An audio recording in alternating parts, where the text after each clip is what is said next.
কখনো কি মনে হয়েছে এত দোয়া করার পরও আল্লাহ যেন শুনছেন না? যদি এমনটা মনে হয়ে থাকে, তাহলে আজকের এই গল্পটি শেষ পর্যন্ত শুনুন। হয়তো এই গল্প আপনার দোয়ার প্রতি বিশ্বাস আরও দৃঢ় করে দেবে, ইনশাআল্লাহ। একজন দরিদ্র কিন্তু আল্লাহভীরু মানুষ ছিলেন।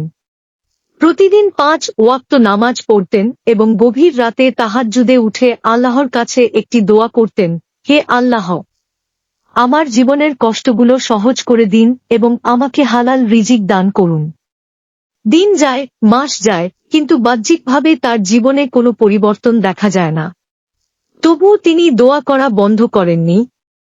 তিনি বিশ্বাস করতেন, আল্লাহ কখনো বান্দার আন্তরিক দোয়া অগ্রাহ্য করেন না। একদিন কাজের পথে তিনি একটি হারিয়ে যাওয়া ব্যাগ খুঁজে পেলেন। ব্যাগে ছিল অনেক টাকা।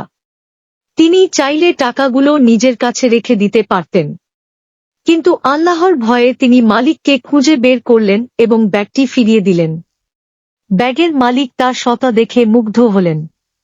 কৃতজ্ঞতা স্বরূপ তিনি তাকে একটি ভালো চাকরির ব্যবস্থা করে দিলেন। সেই চাকরির মাধ্যমে তার জীবনের অভাব ধীরে ধীরে দূর হয়ে গেল।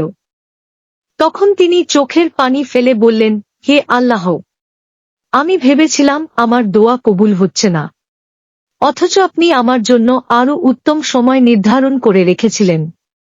প্রিয় দর্শক, আমাদেরও মনে রাখতে হবে, আল্লাহ তাআলা বলেন, তোমরা আমাকে ডাকো, আমি তোমাদের ডাকে সাড়া দেব। সূরা গাফির। আর রাসূল বলেছেন, বান্দার দোয়া কবুল হয় যদি সে তাড়াহুড়ো করে না বলে, আমি তো দোয়া করলাম কিন্তু কবুল হলো না। তাই কখনো দোয়া করা ছেড়ে দেবেন না। আল্লাহ হয়তো সঙ্গে সঙ্গে দান করেন, হয়তো পরে আরও উত্তম কিছু দেন, অথবা কোনো বিপদ দূর করে দেন। আল্লাহর সিদ্ধান্তই সর্বোত্তম। আসুন আমরা সবাই আল্লাহর উপর পূর্ণ ভরসা রাখি, নিয়মিত দোয়া করি এবং ধৈর্য ধারণ করি।